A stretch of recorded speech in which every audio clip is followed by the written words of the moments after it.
You hear me? You can't hear me, can you? Can you hear me now? I am muted. Okay, I'm going to do it all over again. Take one. You know what? Fuck it. We're going to do this again. Hold up.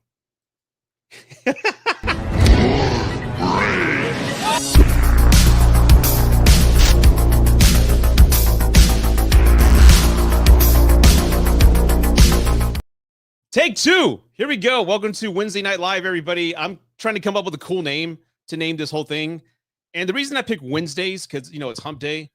And Cody, Adam does movies. Everybody else tends to do like a Tuesday or Thursday.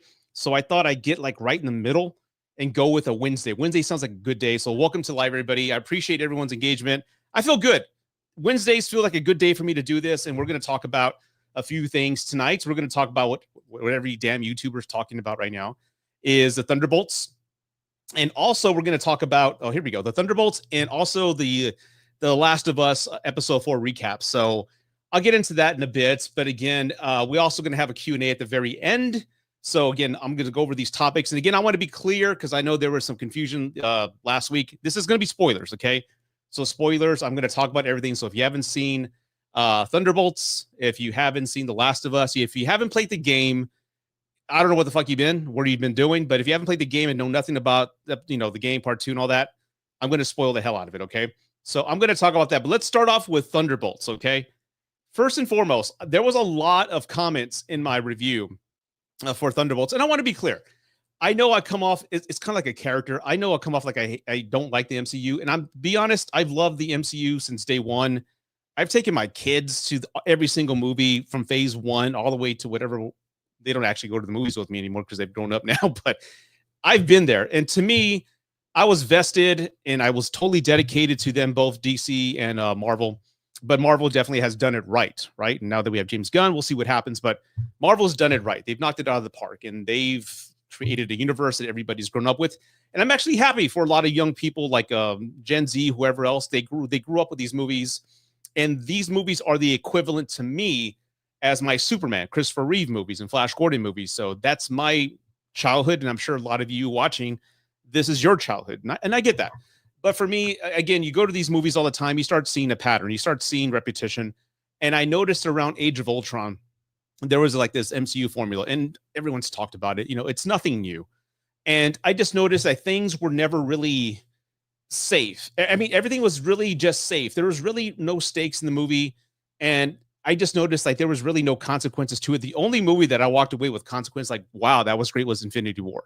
In my opinion, if I were to do a ranking list, Infinity War is the best comic book movie almost of all time. I would put that in the top 3 of all time. Every movie, right? And I just love the way it ended. There were consequences. They failed. It showed a different side of them. And then Endgame came and, cleaned everything up. But I really love Infinity War. I love Logan. Those are my movies. A Dark Knight, of course, A Dark Knight Rises. Those are my bread and butter. I like those types of films with this. There's death, there's consequences, and there's loss. So that's me. And after Endgame, let's all be honest, the MCU hasn't really been at its best. In my opinion, the best movie past Endgame has been Guardians 3. That movie, that's what I like.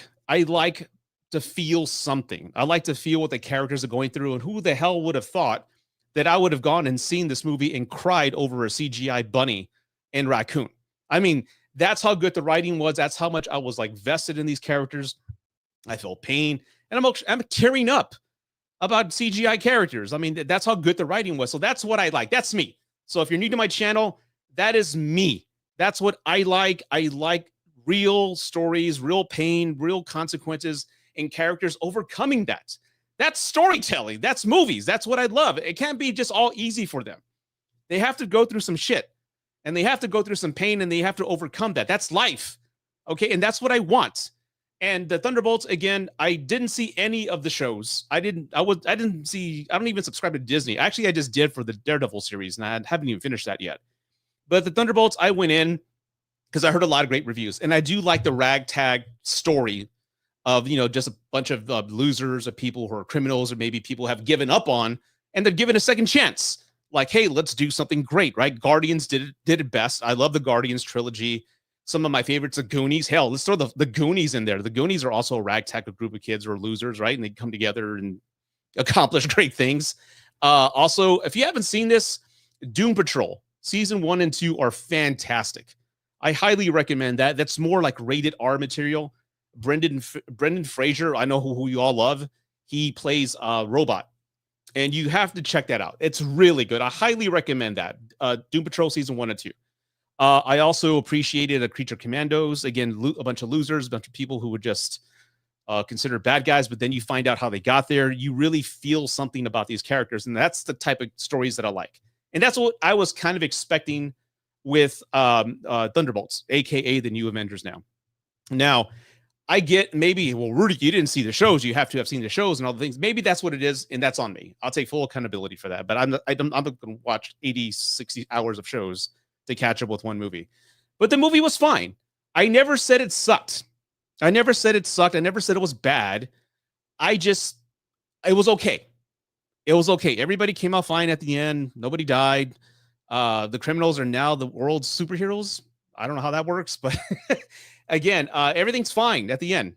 And again, I think that's kind of been my whole expectation. It's like walking into a room and you know what you're going to expect and you hope you're wrong. I always hope I'm wrong. I do. I always hope I am wrong when I go to these movies. I want to be blown away. I want to have fun. Doctor Strange and the Multiverse of Madness was a lot of fun because I love Sam Raimi, right? But I want to be wrong. So I walked in thinking, okay, we'll see what happens.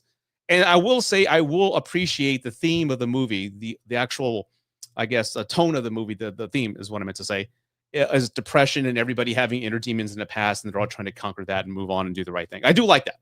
Again, that's the whole ragtag concept of every movie that's come out before, right? So I do like that. I just wish I would have felt more with these people. And I know a lot of people have, and I get that. And if this movie connected with you in any way, shape, or form, I am glad it did. I really am. I'm glad it connected with you. I'm glad it's bringing to light the depression, which is a huge pandemic right now, especially among young men. That's more of my root advice stuff. And I talk to a lot of young guys, and I understand the pain that a lot of people are going through thinking they have nobody. Okay. So I really love the concept of like, you're not alone. You have people there that will pull you out of that darkness, right? I love that. I love that it's now being talked about and people are connecting with this movie. Bravo. I do love that. But again, for me, I think it was on the razor's edge of playing it safe. I was hoping they would have gone a little darker, but again, I know it's a Disney movie. It just felt like they were on the cusp of touching on some really dark material that really maybe would have pulled a heartstring here and there. Because I am capable of feeling something with characters. I've already said which ones they are, but I just couldn't feel anything. I think Natasha, a sister, plays by Michelle Pugh. I love her as an actress. She's beautiful. I love her. She's talented. Anything she does, I'm a fan, especially Midsommar. I love that movie. But again, I just didn't feel connected to the characters because deep down, I knew everyone was going to be fine. You see what I'm saying? So again, if you love Thunderbolts, because I got a lot of feedback in the comments. If you love Thunderbolts, I am good for you, man. I'm happy that you connected with you. But for me, it was more or less the same items, right? It was the same material. And for me, I just wish the MCU would go, and they're never going to do this. I wish they go a little bit more like the Joker, right? We're never going to get an MCU movie with the Joker type of material. Like Carnage. Carnage is a fantastic character, right? Carnage is like fucking amazing, right? Imagine if we got like an R-rated movie with Carnage, with like a Joker type of writing style. I mean, I think a lot of people will connect to that, but we're never going to get that. And that's just my thing with the Thunderbolts. And again, I did enjoy it. I think Paul, what's his name? Let me get the cast up. The guy who plays the replacement Captain America, Kurt Russell's son. Hold on, let me bring it up real quick. Thunderbolts. He was great in that. Something Russell. 1 second. Yes, Lewis Pullman. I love him. He was great as Sentry. I loved him. He was great. He really felt like he had some demons and he had some trouble, like a trouble past. I love that. David Harbour, he's also great as well. But Wyatt Russell, that U.S. agent, I thought he was great as well. And again, Sebastian Stan, everybody was great.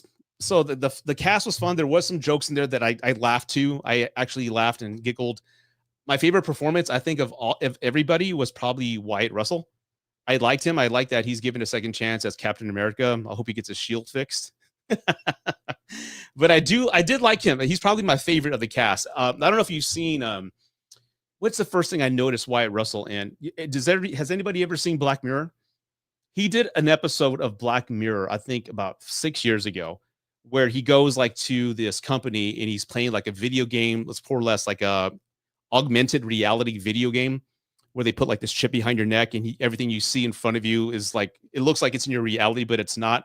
If you haven't seen that, that's one of the best episodes of Black Mirror, and Wyatt Russell was in that. So again, I like him as an actor. I can't wait to see what else he does. So he was my favorite here. But again, Thunderbolts, the chat, did you guys like that? Let me know if you like Thunderbolts. I would appreciate to hear from you. We have actually a few comments here. Let me see. Rex, what's up? Rex, here we go. I'd say Thunderbolts was the best movie connected to the overall narrative of the multiverse saga. Okay, I can see that. You also say I got very emotional with the scene with Yelena and Red Guardian. Yeah, her dad. That was a cool scene. That was a cool scene. And maybe if I had seen some of the shows and knew more of her, because I've heard, but I haven't seen it. But I think she was one of the people that disappeared when Thanos snapped his finger. In her perspective, she was only gone 5 seconds, but again, she was gone 5 years. So maybe that's what it was. Rex, I'd say the best MCU films have gotten past post-Endgame were mostly all the multiverse gimmick movies like Spider-Man, No Way Home, Deadpool, Wolverine, also Guardians of the Galaxy 3. One Wakanda Forever, I haven't seen that yet. And it's a Ryan Coogler film. I need to check that out. But yeah, I need to check that out. But Spider-Man No Way Home was good. I just couldn't get past Doctor Strange changing the entire planet's memory just to get Peter into school. I thought that was irresponsible. But anyway, yeah, I had a good time with that. That was really good. And if anything, oh God, what's his name? The Spider-Man from the Amazing, hold on, the Amazing Spider-Man, Andrew Garfield. That's what it is. If anything, that movie just showcased and reminded everybody how great Andrew Garfield is as an actor, man. He was acting circles around everybody. So I really loved his performance as Spider-Man. And I love those Spider-Man movies. I really do. Let's see. Hey, Hayden, what's up? I did give it a positive review though. Okay. I did like it, but I didn't love it as much as I thought I would. Yeah, the reviews are great. And I think, correct me if I'm wrong, let me know what you think. But I think there's still a market hold with the MCU. Like the MCU owns the market share when it comes to popularity and sympathy and maybe the benefit of the doubt. And I think people tend to be more lenient with those movies than any other comic book movie. They're not as critical with MCU movies as they are with DC.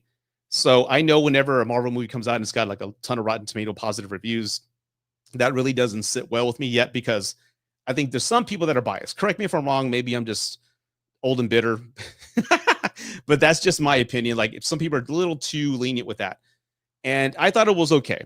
So again, the Thunderbolts was okay. I think my favorite sequence in the entire film was the beginning, where they were trapped in that one, I guess that one in a research center where they all were supposed to assassinate one another, but they were really just going to be killed by Ellen DeGeneres as a Lex Luthor character.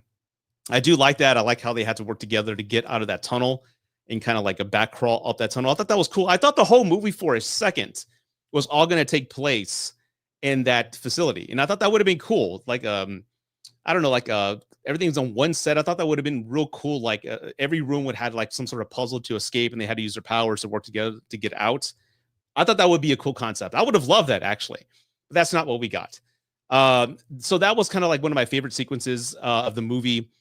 Then again, at the end, it turned into almost like a Nightmare on Elm Street sort of thing, where people were seeing like the dark moments of their past. Again, I think they could have just went a little bit darker, a little bit harder on that material, just to kind of make me feel something. But that's just me. Let's see. The main issue is that it felt very fast paced and rushed. Okay, I can see that. I can see that. And it just felt safe. Like I said, at no point in the movie did I ever feel like anybody was in danger. And that's just always been my main complaint with the MCU. It's like, especially when you watch The Last of Us, the Game of Thrones, and the Walking Dead, especially the early seasons, where you went in thinking that nobody was safe. And granted, you're never going to lose the leads of the show, right? But you always knew that there was some sort of consequence to like taking a chance to do something. And I don't think we haven't got that yet with the MCU, and I'm hoping we do one day. But the other thing I wanted to say, hold on, John Walker was going off. Yeah, I liked him a lot, man. And actually, when I collected comics as a kid, I remember that was Captain America 350 when Steve Rogers turned in his shield and John Walker took over. And he was a brutal killer. he was killing criminals instead of like arresting them. And I remember that where there was another episode or the Red Skull was involved, I forget, but John Walker was killing people, like beating them to death. And I was thinking we were going to get that with the Disney show, and that's not what we got. I think he's got like a temper, but he was killing people. So hey, that I was hoping we get that, but no. Wakanda Forever is what you're looking forward to. Okay, I got to check that out. Yeah. Okay, thank you so much. Again, any super chats would be much appreciated, folks. So send them their way if you like, and you get nice chimes and bitches leave. Nice sound bites if you do that. All right, but yeah, I'll check that out. I subscribe to Disney Plus, and we'll check that out. Ty Saban. Hey, I'm a little late because I was watching one heck of a good hockey. Oh, go Leafs! Hey, I'm not a hockey fan, but go Leafs, man. That's awesome. Jason, what's up, man? I don't care much for the MCU. Okay, I've always been lukewarm and not watching a bunch of shows to prep for a movie. Yeah, that's it. It takes a lot of commitment and time to ask somebody to do that, right? You subscribe to our service, watch all these shows. That way you're on board with the movie. And I will give them this. I'm not going to be too hard on Disney, but I will give them this. Coming in blind and not watching any of the shows, I felt fine. I felt like they gave enough exposition to the characters to where I knew what was going on. Like with John Walker, you knew that he was like an asshole husband. I guess he got divorced. His wife left him. So you got little pieces. I got enough to kind of feel what was going on. I got Clown in a Cornfield on my radar next week. I don't know what that is. I think Cody just reviewed that. I guess I'll check that out. But I do love how the allegory of mental. Yep. And I love the grittiness and rawness of it. It felt very unique and nuanced. Yep. I wish they do more. I wish they do more than that, especially with depression and mental health. I think it's, I will compliment the movie with this. I will say that this movie, I think possibly, and correct me if I'm wrong in the chat, is like the one movie that's focused a lot on PTSD and trauma from the past than any other movie. I know The Incredible Hulk with Edward Norton, which is one of my favorite MCU movies, by the way. They do touch on PTSD, like he has flashbacks. He gets scared whenever he hears a sound. I know they did it with Iron Man 3, but it was more played with, I guess, jokes, and it really wasn't serious. Maybe Thor as well. When Asgard was destroyed, he was dealing with trauma with depression. And he got overweight and all that. So I know they've touched on it here and there, but I think this may be the one movie that they focused on with the entirety of the movie, and that being like a core theme. Iron Man 3 is fun. It's fun. You can't beat it. Yep, there you go. What are your thoughts on Vision Quest being the last Marvel show MCU? Again, I have to be honest, man. I'm not a guy who watches all the MCU shows. I kind of boycotted Disney for a while. I just resubscribed to it. One, because my son and my wife wanted to see like the Pixar movies, and I wanted to see Daredevil. And I've only seen episodes 1 and 2. And after they killed Foggy, I was pissed. I'm like, they killed Foggy, really? And the Karen's not even the show no more. So that really upset me. It's like killing Spock and McCoy. Like, you don't do that. I mean, they're core characters. It's like a triangle of characters there. You can't do that. Anyway, I haven't gotten the nerve to watch the rest of Daredevil, and I need to finish that, man. But yeah. Anyway, that's what I hear. Loki is the best. Yeah. Everybody who's told me you got to check out Loki, I've heard nothing but great things about that, and someday I need to sit down and go watch it.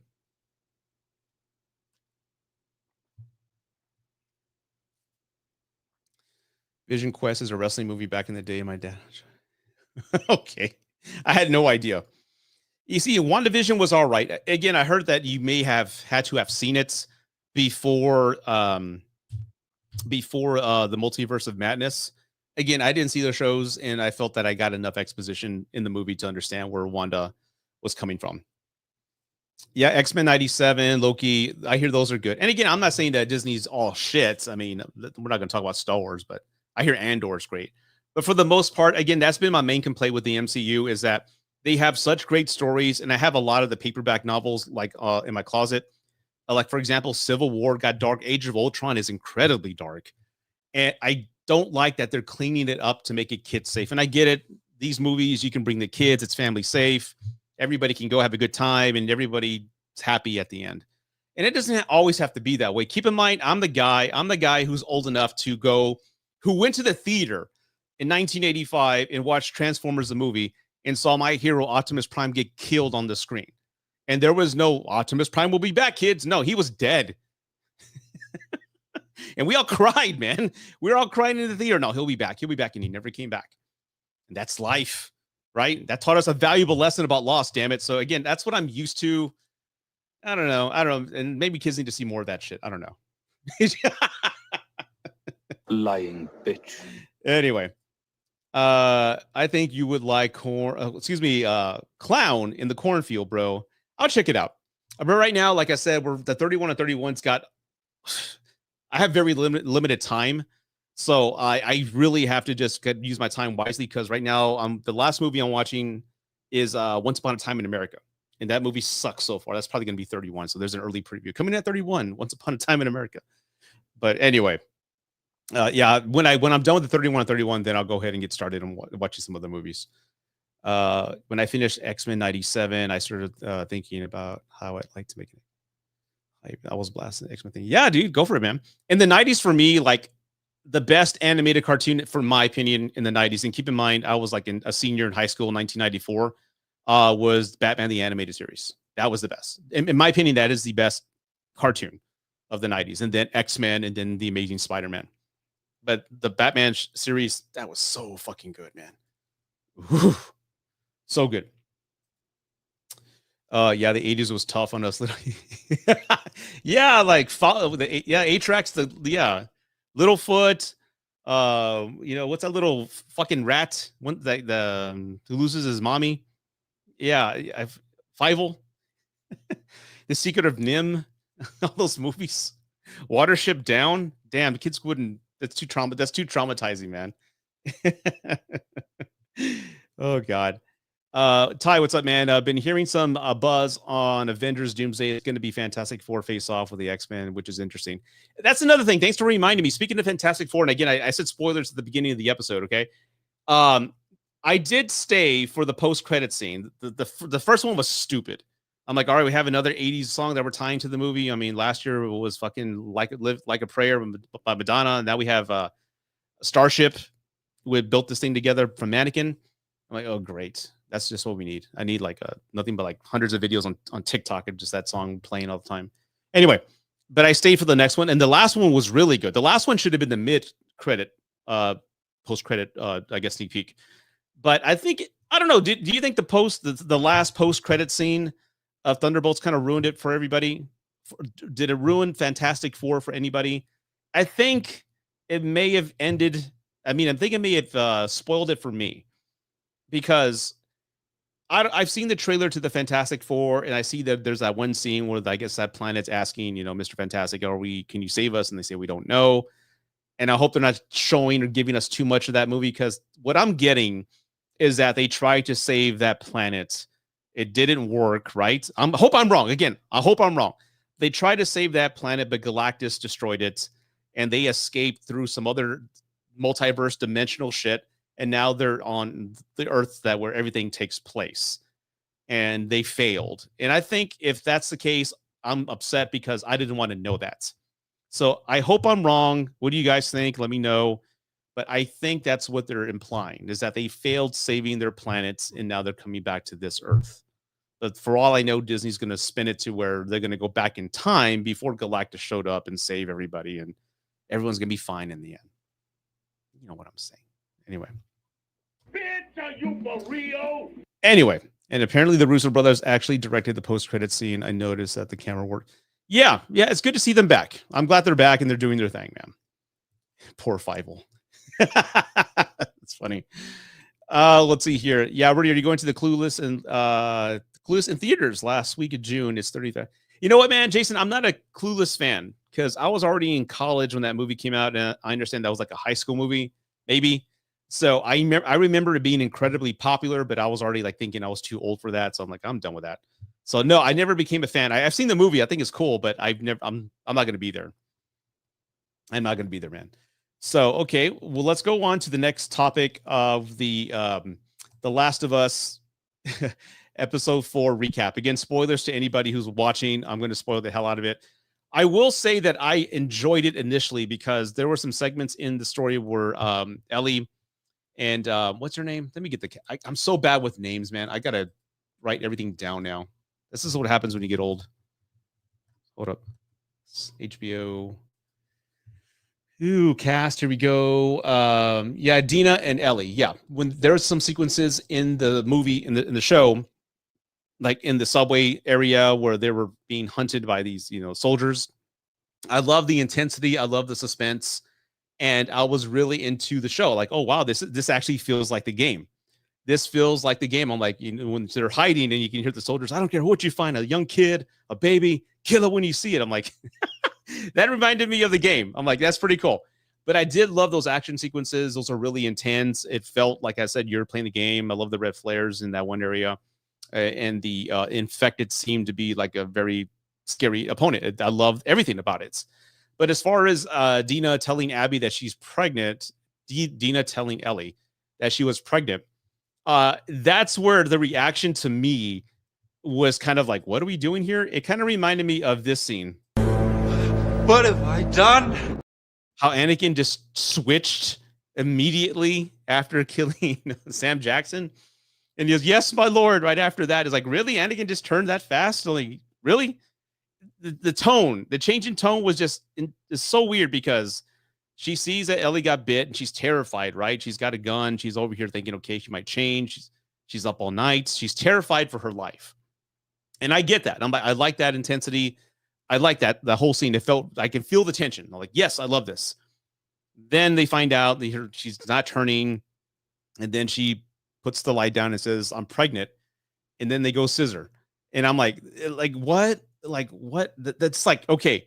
The total tone shift in that scene, it just didn't land with me, and I was kind of like, what the fuck are we doing here? And then Ellie apparently is okay with Dina being pregnant. And I remember in the game that Ellie was really pissed off about that because Ellie is so focused on getting revenge for Joel, right? That I don't know. It just the tone of this series so far does not feel like the game. And maybe that's a good thing. Maybe that's what they're intending to do. I don't know. But Ellie seems to be fine. They're joking a lot. They're just kind of like having fun. It's like a road trip movie so far, but I don't see just the anger dwelling or building up in Ellie. And she just looks too happy compared to the game. Because again, after Joel gets killed in the game, like I said last week, you want to go on this revenge killing spree. You want to kill everything. I was killing the dogs. I was killing everything in front of me because I was pissed, right?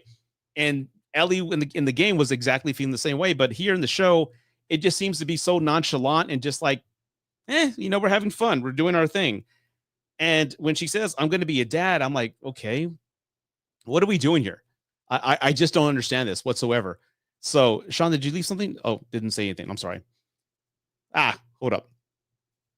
So that's the biggest problem I have with the show right now. I love the action sequences. I think they put a lot of care into that. But the story, I don't know what the hell we're doing right now because what the tone of the show doesn't feel like a revenge quest. It feels like a road trip and they're having fun. I am thinking, again, I'm just kind of like shooting from the hip here, but I'm thinking that possibly they may kill Dina and that's what's really going to push Ellie over the top. I'm thinking maybe that's what they're going to do just to kind of really push her over the edge and maybe add a new element of revenge and anger into the audience that can really, it's not like the game, but it's similar to the game. It's just a change in circumstances. Maybe that's what they're going to do. If they do that, they've got balls. I will say that. I will applaud them if they actually do that. But maybe that's what they're doing because Ellie's just too happy right now. She's too happy. Joel's dead and she's too happy. And I don't understand that. I don't understand that whatsoever. So I'm thinking that's what they're going to do. Hayden, you think that's what they're going to do? You hope not. I kind of hope they do. Again, because now Ellie will be just blood drunk. She just wants to kill everything. And maybe that's exactly what they're pushing for. And to surprise the audience, like the gamers like us who play the game, like, oh, they're doing something different. What? When they were bitching and complaining, and then they bring the narrative back of revenge by killing somebody that we've grown attached to. That makes sense. I'm like, okay, I can live with that if they do that. But again, as far as the feel of the show, I don't feel it being anything remotely close to the game other than episode 2 and a couple of sequences in episode 4. So I don't know. We have what? We have 4 more episodes in this season because it's only 8, and then we got to wait another 2 years before what happens. So I'm sure it'll end in the cliffhanger, and I'm thinking possibly. Correct me if I'm wrong. Somebody timestamp this, right? Maybe I'm right. I don't know, but I'm thinking they're going to kill Dina. And I think that's what's going to push Ellie over the edge and go back to the revenge quest. I hope I'm right. Oh, we got super chat. Sean, hold on 1 second. You're pretty good. Thank you so much. Sean. Thank you so much. Let me. I'm always a stickler when it comes to last names. Scanlan, right? Sean Scanlan. I love that name. Get Scanlan in here. You're back on the case. Anyway, I do not follow Marvel. Why is there an asterisk in the Thunderbolts title? Oh, you don't know? Okay. Because they're actually the new Avengers. Yes, they're the new Avengers. At the very end, after the Black Void makes everybody's day inconvenient for like 30 minutes and everybody comes back to normal completely unharmed, right? They named they apparently when the fog was going on, right? Apparently when this whole fog and Black Void was just consuming the city, Ellen DeGeneres went ahead and called all the fucking news stations and they all set up like a fucking PR stunt there, right there in the Black Void. They had cameras, they had curtains, they had everything set up. So it was all conveniently there in the midst of everybody disappearing in this Black Void of depression. Oh, no more Yankee, my wanky. So, the donga need food. So that's when she announces in this press conference, as soon as this void's cleared, hey, these are the new Avengers. And I'm like, okay, cool. I wasn't expecting that, but all right. Sure. So they are the new Avengers. And it's fine. I wonder what Sam's got to say about that. You know, Falcon, he's like, hey, I'm Captain, man. Why you're not going to get me involved in this shit? I mean, I just fought the Red Hulk. You know, I was on the Avengers and now am I out? I mean, I don't know.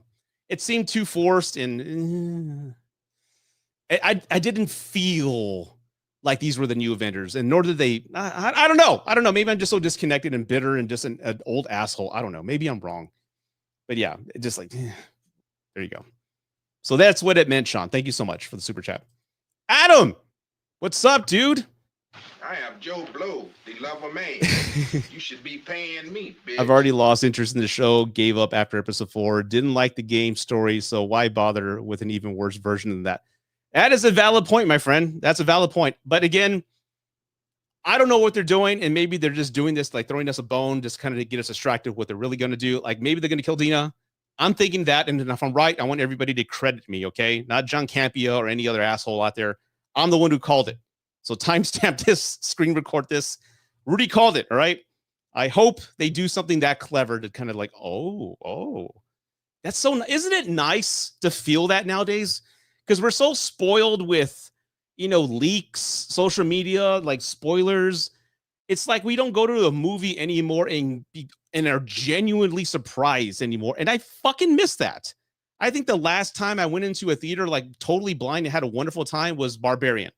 Whether you like the movie or not, that movie blew me away. Like, what? What's going on here? Like, we're in California now? What the fuck? You know, it blew me away, and I miss that. I miss being surprised. I want to be like, because we're all movie lovers, right? And our IQ is like Einstein when we're watching a movie. Like, he's doing that because of this, and they're setting up to do that. And guess, you know, they're gonna be clever, and it's gonna end like in this twist. We all figure out the movie as we're watching it, right? But I want that experience of just that twist, like what? That M. Night Shyamalan twist that we never saw coming.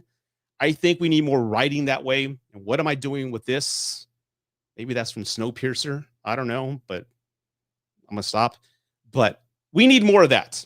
I want more surprises in the theater. I want more surprises when I'm watching the show. Game of Thrones, for the shit last season that they did, they shit the bed. I was on every episode at the edge of my seat because I didn't know who was going to die and what was going to happen. And I love that experience. I'm vested. The whole country was vested. Everybody was, in my opinion, that was the possibly the greatest show of television for a while. because it was so intense. You had to tune in. If not, you're going to miss the big conversation that happens Monday morning. So I love that. And we need more of that shit.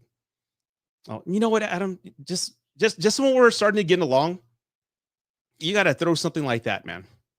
Damn it. You whore! You have to. You have to. You know. Anyway, it was supposed to be 4's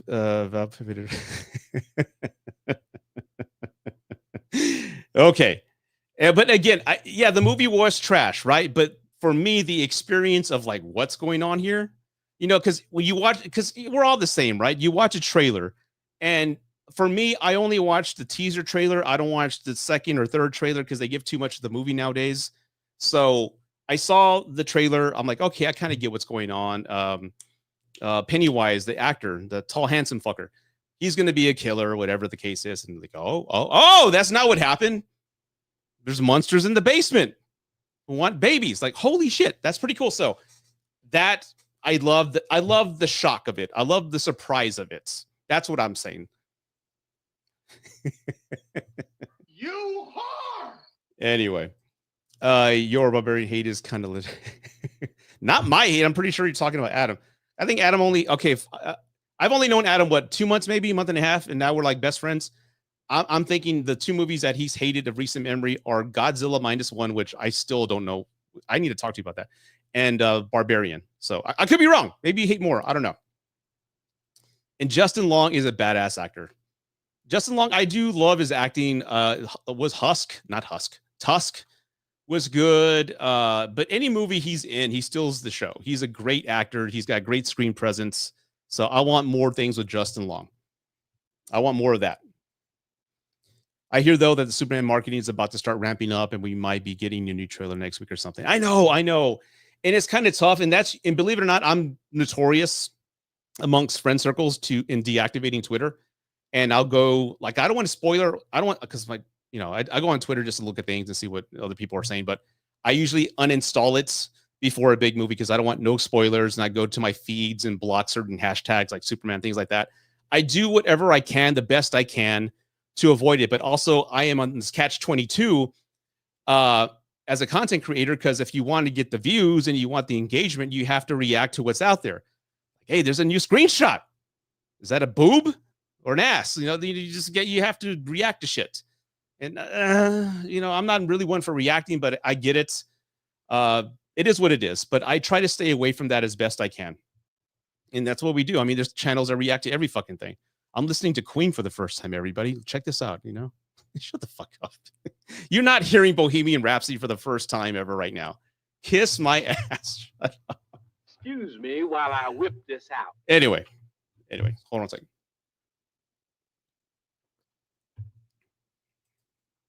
I don't hate Godzilla -1. I didn't jerk off over it. I think I did twice in the theater. Oh, super chat. Hold up.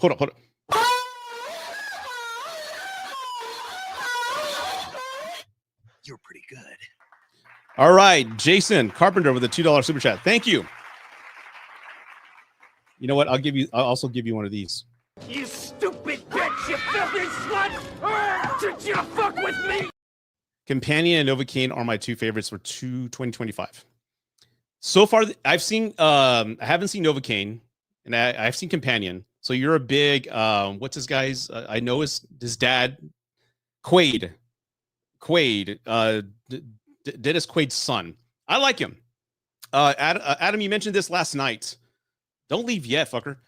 You mentioned this last night that one of your favorite movie channels is Red Letter Media. That is my favorite. That's my favorite channel. That's one of the channels I watch all the time. And Jack Quaid, yes, Jack Quaid was on their Halloween episode, and he's a fun guy. He's a fun guy, and I do love what he does. And I got to check out Novocaine. But more or less, the movie is he doesn't feel pain, right? I think that's the concept. He doesn't feel pain or something like that. So anyway, what else do we have here? All right, I have to go. Oh, okay. Thanks, Adam. No problem. I might buy Mr. Terrific's Fair Play jacket on Amazon. Then do it, man. Do it. Let's see here. What else do we have? Any other questions? Hey, Troy, I haven't seen you in a while. Companion was really solid. Yeah, I did. Again, I went in blind. I didn't know anything about it. Then to find out it's like AI, which is insane. Doesn't that shock anybody? Anybody kind of like shocked? Because right now, for those that don't know, I do the root advice stuff like coaching, right, for dating, getting over your ex and things like that. A lot of people are now utilizing Chat GPT. They're paying the $20 a month, and they're utilizing the Chat GPT like voice interface as therapy. And if people are going through heartbreak, they're talking to their phone now, and they're building relationships with their phone. You remember that one Joaquin Phoenix movie a while back? I think it was called Her. He fell in love with his AI companion. We're almost getting to that now. That's what's pretty fucking shocking, man. So there's that. But again, companion, what do we have? We have these lifelike robots that, we fall in love with. They do what we say. To fall in love with me, sit in front of me, look directly at me. And then they have like this program that plays when they first met. That's pretty scary. What are we? We're like, what, maybe 10 years away from that actually happening? Can you imagine seeing that? That's going to be weird one day to see people walking around with animatronic, lovers. I don't know. Maybe the first wave is going to have like a fake skin. They're easy to spot. If you know that reference, we're cool. But then the next wave after that, they're going to have living tissue over a cyborg skeleton. They stink, they sweat, all that bad breath. I'm just stealing shit from the Terminator Part 1. But yeah, there you go, man. So it's going to be crazy when we get to that point. But yeah, Companion was pretty good. And you can control them with the phone and increase their whatever else, their hormones or their emotions and things like that. It's going to be like that one day. It's going to be pretty damn crazy. Let's see here. Max is terrible for how they have Companion on the app. It clearly shows and tells the entire twist. Really? I think I rented it before it went on to Max. It's funny how ScarJo is hot and she is just a voice. Yeah. And there's a lot of people trying to manipulate ChatGPT to make it sound like it. Because ChatGPT, I try to get my voice to sound like David Lynch. Like, can you sound like David Lynch? Because I wanted like, really, get off your fucking ass and record a review, you fucker. I wanted to hear that, right? But I couldn't do that. That's my David Lynch. Like, create some content, you fat fuck, something like that. No, but I couldn't get it to do David Lynch, so I have to tell it to sound like a nasally older guy. Do my best. But a lot of people are actually trying to get it to sound like Scarlett Johansson, which is crazy. Terminator 19. Yep, he did warn us, man. Terminators, but they're only gonna terminate our pants. Isn't it funny? The first time we can make robots, what are we doing? We're making them to be servants. And to fuck them.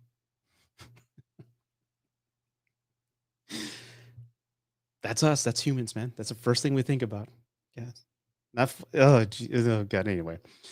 Yeah, dude. It's just, we're all perverts, I guess, is what I'm trying to say. It's about these guys who sign up for this contest, and if they stop walking under 3 miles per hour or something, they get Really? That sounds like a lot of fun.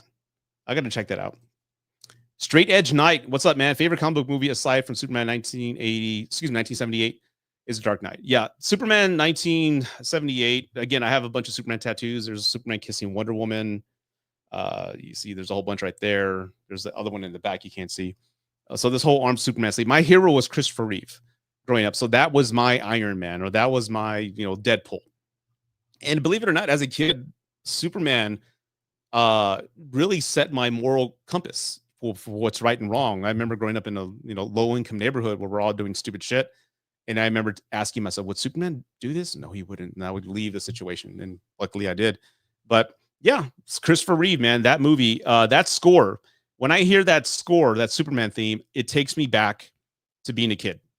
I feel like I'm 7 years old. I'm 48, man. It's amazing what music or smells can do for you when it comes to memory recall, right? When I hear that theme, I tear up. I genuinely tear up because it just takes me back to being a kid. And I think we all want that, right? We all want to feel like that nostalgia in a way. I think we all do. But those are good choices, man. I can't argue with that. But Superman, going back to you, Superman for me, yeah, that definitely would be my number one. Flash Gordon would be my number two, just because it's tied to my dad. My dad took me to the theater to see that. But Logan's up there. Shit, man. What else? I really have to think, but Logan's definitely up there. And Man of Steel, of course. I do love Man of Steel. Infinity War blew my mind and will forever be. Yeah, that movie. You know what's funny? I remember leaving the theater with my kids and my daughter. She was like, I don't know, like 16 at the time. She goes, "Dad, is this the way you felt when you left the Transformers the movie?" I'm like, "Yes." Everyone's dead. They're not coming back.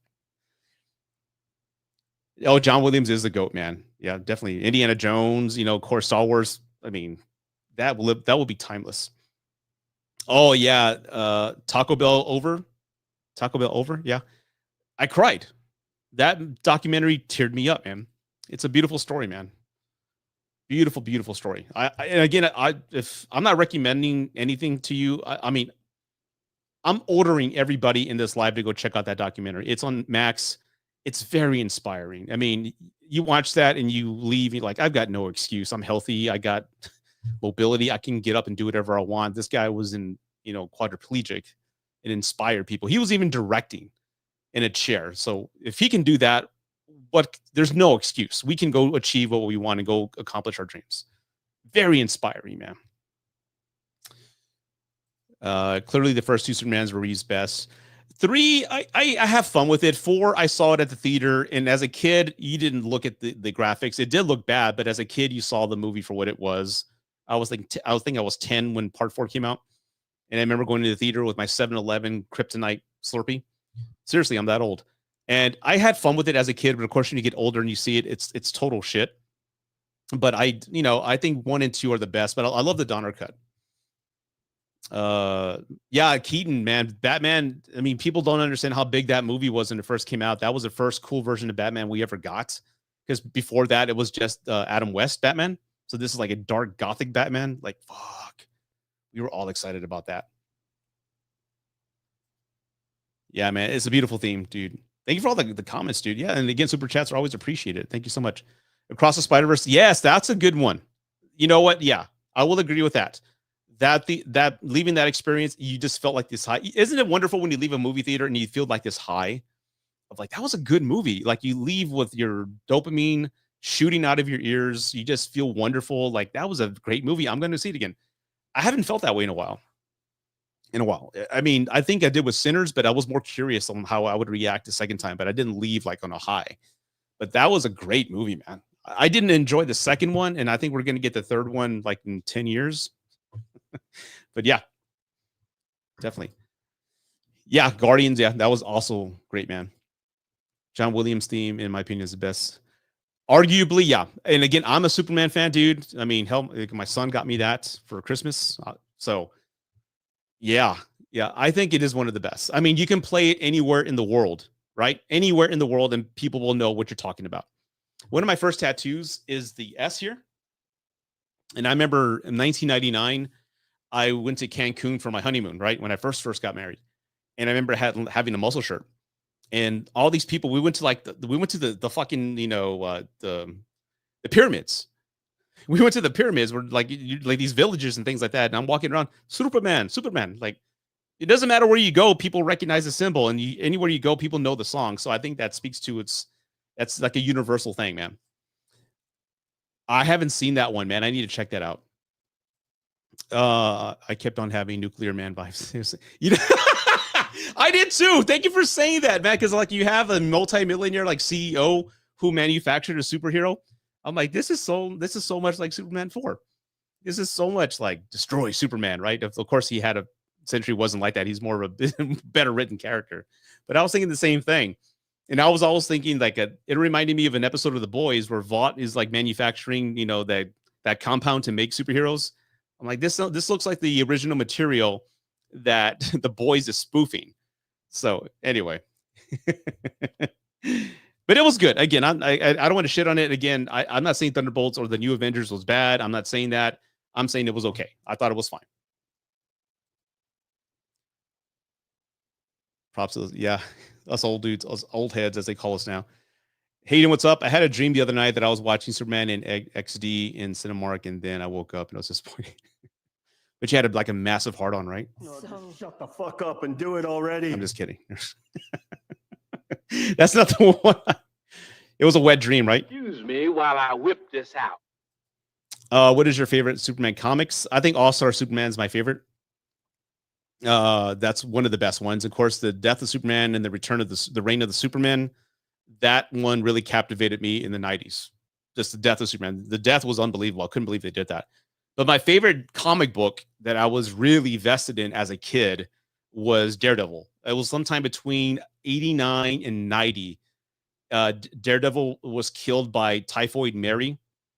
And I can't wait to see Typhoid Mary. I don't think we're going to get her true justice in the show, but it was so dark. Karen Page was like an ex-porn star, and she was recovering heroin addict. And it was so dark, man. It was just so gritty. A lot of the context was, I don't even want to say it right now because I get demonetized, but Daredevil was like cleaning up the streets and just killing like pimps and things like that, beating up pimps. It was really dark. So that Daredevil for a while, for an entire year, was my favorite comic book of all time. So that's why I love the Netflix show. The Netflix show Daredevil season 1, in my opinion, is probably the greatest top 3 comic book shows of all time. They did it right. They did it fucking right. And then Disney did what they did. Let's see. My 3 favorite comics are Daredevil, Superman, Fantastic Four. Oh, you're like on cloud 9 right now, man. You're getting all trifecta, man. Good for you. And I hope Superman. I hear it's good. I mean, it looks good. It feels good, right? Everything about it feels good. The movie, the color, the acting, the trailer, the music, everything feels good about this. I mean, it feels like James Gunn, of all people, he wrote a great movie. And again, I have full trust in James Gunn. I can't think of the last movie he's done where I hated it. I mean, every movie he's done, all Guardians 1, 2, and 3, The Suicide Squad, they're all great. Peacemaker was fun. He knows how to bring in enough humanity, throw a dash of humor, but also keep it real with like some deaths and consequences. I mean, go watch Creature Commandos. I mean, that really blew me away how well written it was. I will never look at Weasel the same way again. Ever. Well, I guess, I mean, we were done with I'm gonna be a dad. I think we're done with the Last of Us spoiler talk. I don't got nothing else to say, but we'll just go with the Q&A. So what is it? 53 minutes in. I'll be live maybe for an hour and 20 minutes. So, or maybe depending on how the chat goes. So yeah, let's keep the questions coming. Ask me anything within reason, whatever. It doesn't really have to be about movies. You can ask me whatever. I'm like an open book here, and super chats are always appreciated as well. And let's continue on here. Hayden, my man, and it's one of those things that's interesting about this new Superman film. While there's not much marketing right now, it makes us wonder about the plot. Well, if it's like All-Star Superman, I don't know if anybody's read the book. If you haven't, go to Max and watch it. There's an animated movie about it. And more or less, and I don't think they're going to do this, but Superman finds out he's dying, right? Because he absorbed too much of the sun's radiation. So he's got like a limited time before he dies, and he has all these things coming about him, like adversity, old enemies are coming out of nowhere. I think it's like a day's worth of events. But more or less, the theme of the movie is no matter how bad things got for him, he's facing death, no matter how inconvenient these enemies were. He made peace with all the enemies that came his way. He conquered it all. He always looked out for the best of people and did what was right, despite all the odds against him. And that's the core of the movie, the core of the story. If anything, I'm calling it now, again, timestamp it. I'm calling it now. It's going to feel like Spider-Man 2, the one with Tobey Maguire. You remember that one? How great that, some consider that's, in my opinion, that's one of the best Spider-Man movies ever made. Maybe one, but that's such a good movie because Spider-Man is constantly just losing, man. He's just getting his ass beat the entire film, right? We all love Spider-Man 2, right? Am I wrong? Let me know in the chat. But Spider-Man 2 with Tobey Maguire is fucking amazing. You really feel for Peter. Your heart's going out to him. You just want the best for him because he's trying to do his best. And no matter what he does, he's either getting fired or losing Mary Jane. But he's always trying to do what is right. So I think it's going to have that type of feel when we go see Superman. I think people are going to compare it to that. And if I'm wrong, I'm wrong. For Darkseid. Hold on. You grabbed my nuts.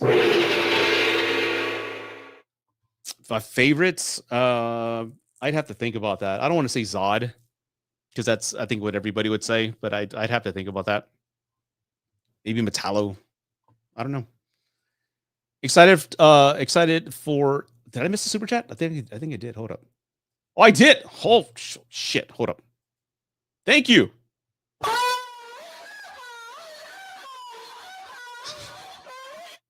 You're pretty good. Jason, thank you so much for the $2 super chat. I hope Burton Keaton say no to Warner Brothers for. Oh no, are they in talks? No, enough's enough. No, we don't need a third. No, but it did make a lot of money, right? So of course they're going to be talking about doing that again. So no, I don't want that. I again, thank you for the super chat. Appreciate that, but no, I don't want that. Leave it alone. We got enough. We got enough. What else can we say?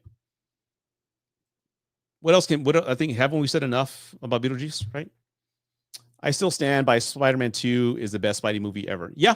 Some would say Across the Spider-Verse is like up there as well. And I would agree with that. But as far as live action, yeah, Spider-Man 2 is the best above any one of them. And that's what always been my complaint, because I love Spider-Man 2, but I also love Spider-Man 1. And I remember being in the theater when Spider-Man 1 came out. Some of you all may be too young, but I remember watching that movie and how it felt like a horror movie at the end. All of a sudden, the Green Goblin's beating the shit out of Spider-Man. You know, goblin bombs and just pumpkin bombs and beating him up, his suit's being ripped apart. The theater got quiet at the end of Spider-Man. Everyone was like, what the fuck's going on? It got dark. And of course, Spider-Man conquered all and won at the end, right? And to me, I think that's what's missing in the Tom Holland movies. Maybe they touched on it in one scene in the first Tom Holland movie, I think Homecoming, where he was kind of buried under like this building that caved in on him. I like that moment, and I want more moments like that. I don't want it to be fun and just, you know, young Iron Man Jr. No, he's not Iron Man Jr. He's fucking Spider-Man. Can we have at least a Spider-Man movie without being reminded that Iron Man was around? No, we can't. We're always using Stark technology and shit. I just want a solo Spider-Man movie. That's all I want. A good one. I like the Amazing Spider-Man with Andrew Garfield. Those were great too. Part 2 was meh, but part 1 was great. I loved it. Yeah, misery. That was my William Dafoe impression. Let's see. Did I miss any other questions? Let's see here. Favorite villain of all time? Like movie villain? Like comic book villain? Oh, dude, you got me on the spot there, man. I'd really have to think about that. The ones that come to mind, I love Zod and Man of Steel. That's great if we're talking comic book movies. Villains, I think, I don't think Hannibal Lecter was a villain, but I do like him. I like the charismatic villains, and I can't think of any right now, but that's what I would go toward. You're pretty good. You also get the moan, so everybody, volumes down. There you go. Funniest moment in Airplane. Really? You're going to go there? Thanks for the super chat. Okay. Hey, you can ask whatever, right? I did say that. I can't name one, but I do always quote the jive scene. You know, just hang loose, blood. Mama going to catch a rebound on some Meticide. You know, like, or I think Mrs. Beaver, I forget her name, is speaking jive to the black guys on the plane. I do like that scene. I quote it to this day. So that's one of my favorite scenes, but there's a ton of them. There's a ton of moments in there, like McCroskey saying, "It looks like I picked the wrong week to quit drinking." I say that almost every week. It's a great movie. I just so much, man. You know what? Would you guys want to? What would you guys feel? Would you guys be down for a watch along? Like if we watch Airplane on a hippie, I forget her name, hippie something. She does a lot of watch alongs, right? But I've been thinking about doing a watch along with just like a movie like that with Airplane. Would you guys be down to watch a watch along like Airplane? Of course, you can't see it. I can't show it, right? I'll get banned. But would you guys? Haunted Hippie, yeah, she's great. I love her watch alongs. I don't watch them, but I see she's consistently doing that. She's got a community. Bravo to her. But I've been thinking about doing that, but I don't know how you guys would feel if we were just watching Airplane. All I'd be doing was be laughing. Oh, another one. Oh, shit. Okay, hold on. Bitches leave. Hold on. You're pretty good. I'm not going to do the moan, Hayden, unless you want it. You know, I can't. I have to be consistent, Rudy. Be consistent. Be consistent. Let's see here. Did I miss the other? Hold up. Troy, what's up, man? Top Secret is Top Secret, Naked Gun, a series Airplane. What do you say? Oh, you bastard. I think Top Secret is funny as hell. I think Top Secret is better than Airplane. They're both equally good. I love visual gags. I like visual gags that are just funny as hell. Like I was watching before this live, I was watching anybody seen National Lampoon's Loaded Gun. I hadn't seen it like in 30 years, and I was watching it, and I'm over here laughing. I'm giggling. That's like, hey, that's still funny. I like visual gags. I like it. I like silly stuff like that. So I'd say Top Secret is probably one of my favorite films. And Airplane's up there as well. Yeah. Oh God, if you haven't seen Top Secret, you have to check that out. I think a watch along will be fun. Okay, I'll try it out. And of course, I'm going to talk through it. That's always tough as a creator. Do you stay silent and watch it? Because when I watch a movie, I keep my mouth shut. I'm watching the movie. So I'm like, should I talk or not? Like, so I'll figure that out. Yeah, Hot Shots is funny as well. Hot Shots 1 and 2 with Pardua. Yeah, Airplane is fucking amazing. Aside from Superman, what character are you looking forward to the most in the movie? For me, it's Crypto and Lex. Yeah, Nicholas Hoult looks amazing. I think we're finally going to get the Lex Luthor we've always wanted. And granted, the Zack Snyder one with Facebook Kid, I forget it. God damn, I'm so bad with names. I know what they were doing. They're doing like the origin of Lex Luthor. He wasn't fully Lex Luthor yet, so we didn't get the trilogy of films to see who he was going to become. But I'm looking forward to this. He looks villainous. He looks like he's just a horrible son of a bitch. And I'm looking forward to that. I'm also looking forward to let's see what else. Hold on, let me get the cast up here. I know Isabella Merced is going to be Hawk Girl. She's all over the place, man. She was in Alien Romulus. She was in Sicario 2. She was also in, of course, The Last of Us. She's all over the place. So good for her, man. Good for the Latina sister, hermana. So that's awesome. I don't know. Maybe oh shit, I think just got a spoiler right now. I looked at the cast on IMDb. I have to share this with people. Check this out. I did not know this. God damn it. This may be a potential spoiler, so just heads up. I didn't know Bradley Cooper was Jor-El. Did y'all know that? God damn it. I didn't want to know that. Fuck.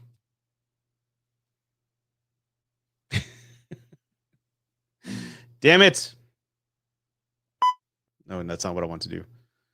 You whore! That's the rumor. I hope it's a rumor, but again, this is on Google, so yeah. So Bradley Cooper's going to be Jor-El, and it makes sense. I mean, he's worked with James Gunn before. I think he'll be a great Jor-El. He's fuck. I didn't want to know that. Fuck. Fuckity fuck.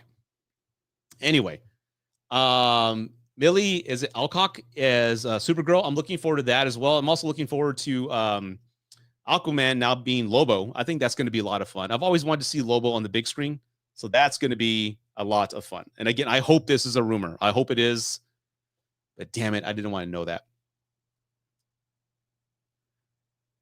And yeah, and David Cornsweet, man, I remember what happened. My wife and I went to go see Pearl. This is a couple years ago, right? And this guy shows up, and David Cornsweet is the projectionist in Pearl. And I remember looking at my wife and I go, "Look, I'm not gay, you know that, right? But I know when an attractive man is in front of me, and that dude is a handsome guy. He'd be a great Superman."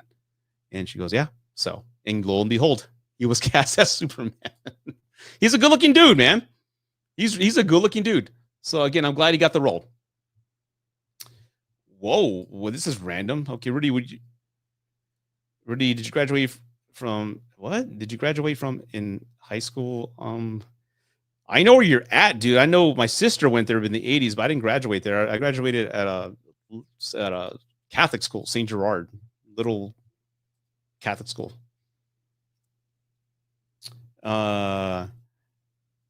You are a righteous gem. Yeah, I'd say they stuck the landing. Yeah. That's honestly the ending to the righteous. For those who haven't seen the Righteous Gemstones, it's written by fuck again. I'm bad with names. The Righteous Gemstones. See, this happens when you get older. You lose your memory. But it's written by the guy. What's his fucking face? Thank you. I saw something. Hold up. Danny McBride. That's what I was trying to say. Yeah, it's written by Danny McBride. It's a great show. It's one of the very few shows actually get me to laugh out loud. Thank you, Troy. The very few shows get me to laugh out loud, but this show it had me cracking up, and they did stick the landing. That ending, that finale, was better than What We Do in the Shadows, in my opinion. What We Do in the Shadows is just a little too much. They did well, it really wasn't funny. I mean, they were kind of revisiting old moments, which was okay, but this one was funny. I love this show. It's fantastic. 2000. Oh no, dude, I graduated in 95, man. You're like, I'm way older than you. Let's see here. I need to start watching the Ekugun trilogy, but isn't there a line where someone says "nice beaver" and he pulls out a beaver? Yes, that's I think part 1 with Priscilla Presley. Yeah, well, she's in all of them. Yeah, but that movie, yeah. I miss humor like that. The toilet humor. Do I believe in the Superman curse? No. I mean, no. I mean, if it did, Brandon Routh would have something would happen to him. But no. Henry Cavill, no, nothing happened to him as well, so it's fine. Yeah, the studio I hear is a lot of fun. I need to check that out as well, but I just haven't had time right now. Like, what are we doing? Again, the 31 and 31 is always how can I say this? We pick the list of movies at least 3 to 4 months before the actual recording, right? And this is the first time we've picked movies that are all like 3.5 fucking hours long. And I purposely chose not to watch a few of them because I've seen them 100 times, and AMC shows them every holiday, Thanksgiving and shit. And I'm like, okay, but it's so time consuming. So I really tend to like not watch a lot of shows when I'm doing that because I'm watching these episodes, these movies. So once the 31 is done, I'll have more time to go explore other shows. Yeah, and it makes sense too because everything's IP, right? Danny McBride also did a great writing. Yeah, he did. For The Conjuring. Okay, yeah. All right. I'm looking forward to that. I love The Conjuring 1. 2 was okay. 3 sucked. So I guess this is the 4th. So, yeah.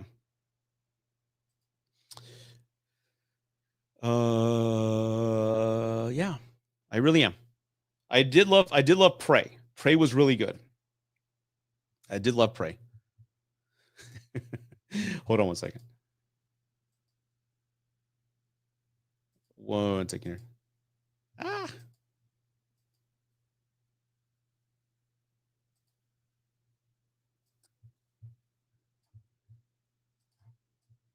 There we go. I sent this to my wife and Cody and a few others. Like, this would definitely be me. This is where my mind is. Speaking of Predator. Let's see. Oh, yeah, that would be me.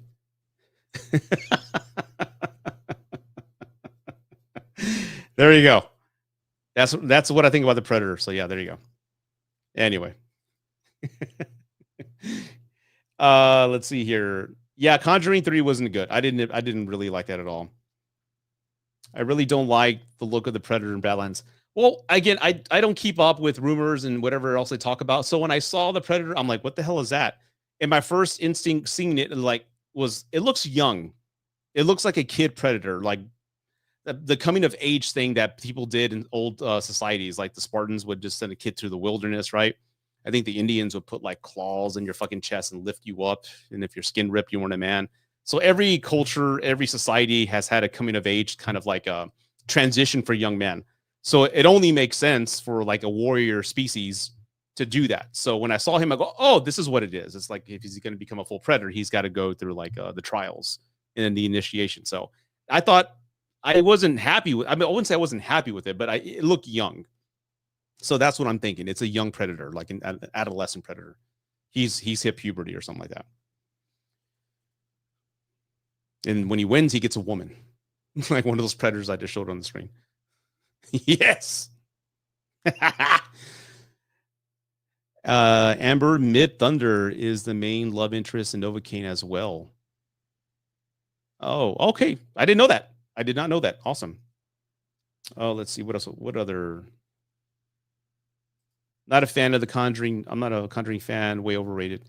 Yeah, I mean, let me ask everybody in the chat here. And again, I appreciate everybody coming by. I'm glad I put a poll on my page. Like, you guys, are you enjoying the Wednesday night lives? I like them because, again, I do Root Advice 24/7 every day of the week, and this is a good break for me to come back and just have fun. Not that I'm not having fun over there, but I this is what I love doing. I love talking about movies. So I'm glad everybody's joining, and I really do appreciate this.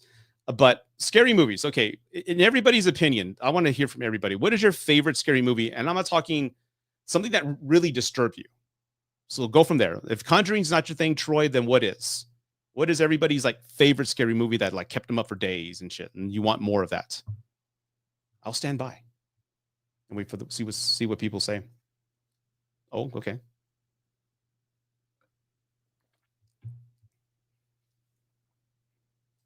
He finally got pubes, right? You grabbed my nuts. Talk to Me was good. That was surprising, and I think I did a review on that. Yeah, I did. The directors were a couple of YouTubers, right?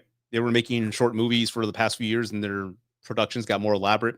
I think they did like a Mortal Kombat in real life video. Yeah, so kudos to them. Kudos to them. I love making short movies. Of course, if you see I make little short movies on my 31 on 31 for Halloween. Like each year, I want them to be a little bit more, I guess, more money vested in it. So this year, I'm looking forward to making something. I know we know what the theme's going to be. I can't tell you, but I'm looking forward to making something like that this Halloween. It's going to be a lot of fun. Talk to Me is good. I love that. Good call. Nightmare on Elm Street is my favorite, but Exorcist. Oh, The Exorcist is really disturbing, dude. Yeah, that's a good one. Hereditary, yeah, that fucked me up too, man. I actually felt like going to church the next day. Lake Mungo, fuck yes, dude. You and I we're right there, dude. Sincerely, that movie would just give me the creeps. Not many movies give me the chills. This movie gave me the chills, dude. Like, oh, it's like, fuck. I'm getting the chills right now. You see, give me all the goosebumps in the back, dude. That's not good. But yeah, Lake Mungo is really, really fucking good. Scream is great as well. You see, Scream is great. I love Scream. You can see the mask right there. They're all great. The energy's fun. It's a great date movie. Every one of them is fantastic. In my opinion, it's the only horror series where every film is great. So there's not like a bad one like the Nightmare on Elm Streets or the Halloweens or Saws. They're all consistently good. But I don't think of them as scary. They're not scary to me. They're just fun. What's your favorite scary movie? You fucking bitch. You know, I'll cut you in half. Put my cock in your mouth. You know, just like, it's okay. But I don't think they're scary. But hey, to each their own, right? Sinister, Smile 1 and 2. Yeah. Yeah. Sinister, yeah. The scariest part for me in Sinister was the videos. I like the way they were shot. Like that amateur type of style. And they were just so graphic. I like that. But yeah, Smile, I like that as well. And it gets a Hereditary. Yeah, I already said that. You like them? Thanks, Jason. I appreciate that. Yeah, check out Pump Up the Volume. That's really good, man. Again, for those who don't know, we were talking mid-90s movies that were just like 90s movies that were just forgotten. And for me, Pump Up the Volume is a great forgotten movie because, again, the concept of the movie is this young kid who's quiet. He's like an introvert, doesn't talk to anybody, no girlfriend, but he gets some equipment, which was illegal back in the day. And he opened up his own radio station. So he was like himself. He was like letting out his frustrations, talking about homosexuality, teen suicide, all these relevant things that were issues now and were back then. But it was so cool to see, he had a voice and people were like listening to him. He had a following. And I think it's like a precursor to social media because that having a voice and having people hear it back in the day, that was non-existent. The only way you can actually get your voice heard was the newspaper, the radio, public access television, or the news. That's it. We didn't have social media. Like anybody can become anybody nowadays. You can be vocal, share your opinion on social media. You can create a persona. You can do that. And that's so new. That wasn't a thing back in the 90s. So this movie explores that. So check it out. I think a lot of people find it relevant today. You know, I have not seen Requiem for a Dream. Everyone's telling me don't see it. And when people tell me don't see it, I want to see it. Yeah, the opening scene. I do love Midsummer. I think that Ari Aster. I think that's the director. Yeah, or Roger. No, I think it's Ari Aster. That's a great movie. I love it. Yeah, but that whole and just hearing Michelle Pugh scream, like when she finds out and that dude's just holding her, she's like, that whole oh shit, dude. That gets me. Texas Chainsaw 2 with a side of Hellraiser. That's a good call. Okay. When Evil Lurks, Hereditary. So Hereditary's been mentioned a lot. Okay. So I'm glad we're all in agreement here.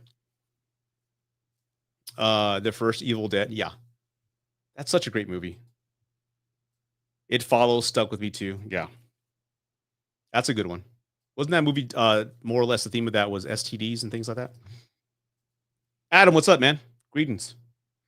Texas Chainsaw Massacre and The Exorcist and are the most recent that scared me to talk. Yeah.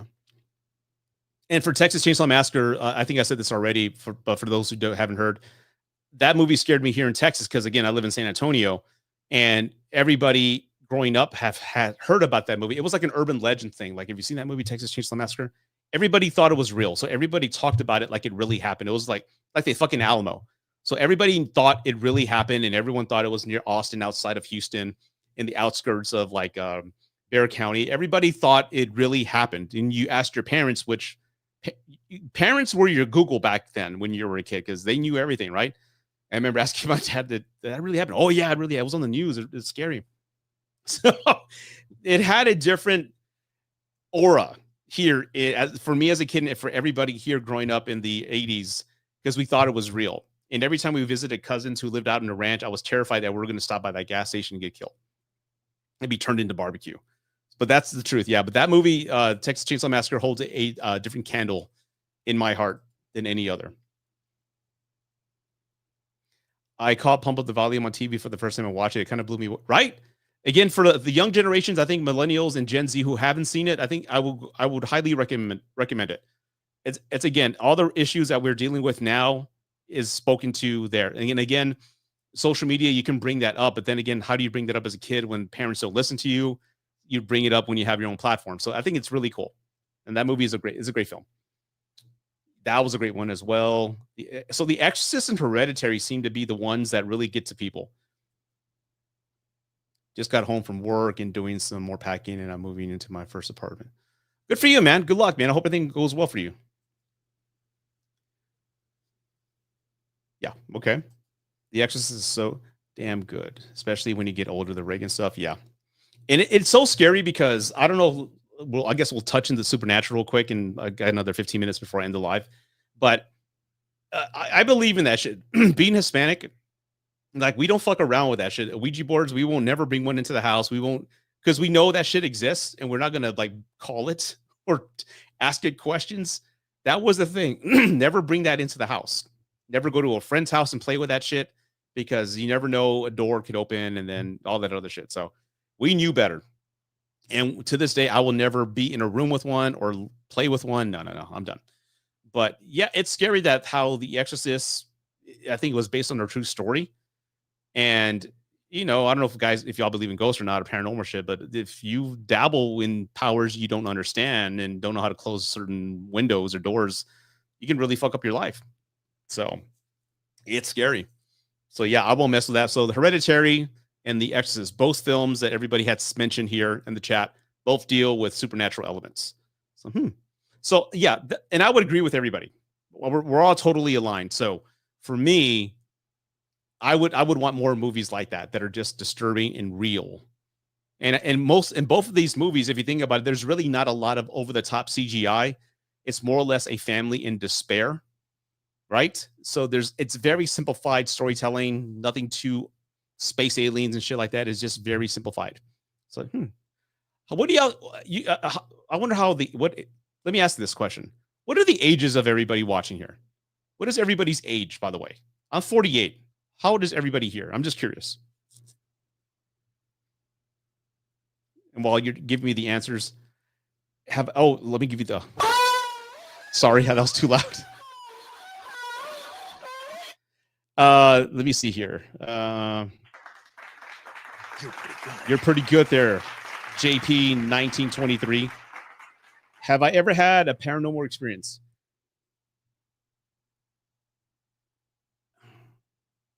I don't know if it's paranormal, but something happened once here in this house. 3 years ago, my wife, which is my girlfriend at the time, it was me, my girlfriend, my wife, and my son. We're downstairs. We're watching. We just got like a DVD set of like all the old Universal horror movies. We just watched The Wolfman, then we're watching Frankenstein, right? So it's like horror movie night. And we're just sitting there in the dark eating popcorn. And all of a sudden, this black shadow just ran across the room out the door. And it happened so fast. Fast. Like it's not like the movies where you get scared. It went by so fast. And we're like, did you see that? I saw that, right? It's more of that reaction. Because I saw it, and then I looked at her. She goes, I saw a flash of white light. I go, you saw a flash of white light? I saw a black thing. And my son, who was next to me, he didn't see it. He just said he felt wind. So we're all 3 different angles, and we all saw something different. And he felt something different. So that was the one and only time that's something that has ever happened to me at all. And again, it wasn't scary. Nothing that has happened since then. I didn't get the creepy feeling, no nightmares, nothing. It was just a brief second of something, and that was it. And that's the only time in my life. There's been other spooky times as kids, but that was the one time that I can speak of that actually did happen. So yeah, that's the one paranormal thing that's ever happened, dude. Ooh. Lying bitch. Okay, so we have Alex is 24. Thank you for sharing this. Ty is 42, 34, 36, 36, 24, 36. Okay. 36. All right, so everyone's similar to my age. What do y'all guys think about The Fourth Kind? Do y'all think that movie's scary? Because I hear a lot of... I didn't think it was scary. I thought it was creepy as hell. See, there's scary and then there's creepy. And I think that movie is incredibly creepy. Do you guys like The Fourth Kind? Oh, you're 19? Okay, very good, man. But what have you guys seen The Fourth Kind? And did you think that was scary, creepy? What do y'all think about that movie?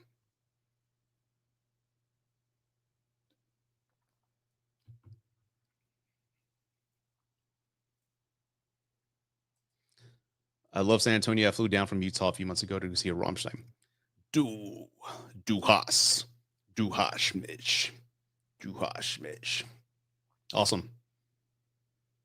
Definitely have sleep paralysis many times. I used to have that a lot when I was going through my divorce, like almost 8 years ago.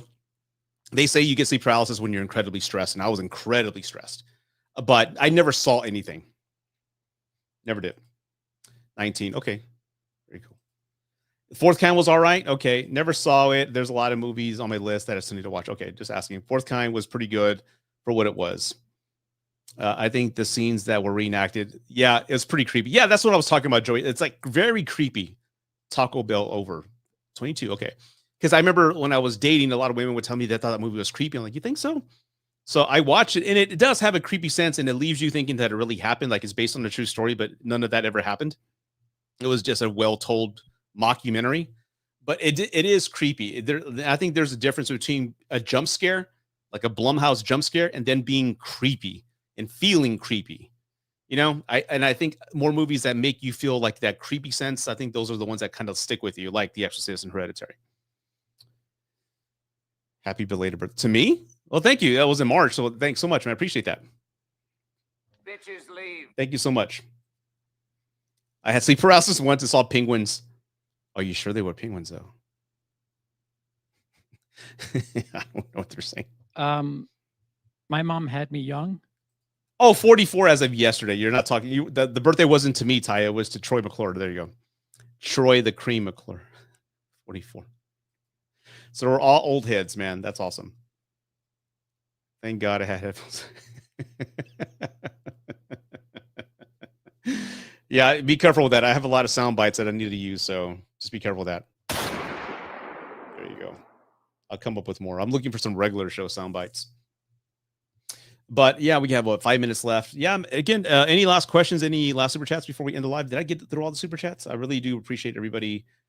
JP, thank you so much. Troy, I got you. Alex, I got you. Jason, I got you. Sean, Scanlan. That's a hell of a name, dude. Give me Scanlan in the house. I want to talk to Scanlan. Get fucking Scanlan in here. You're back on the case. Here's your badge.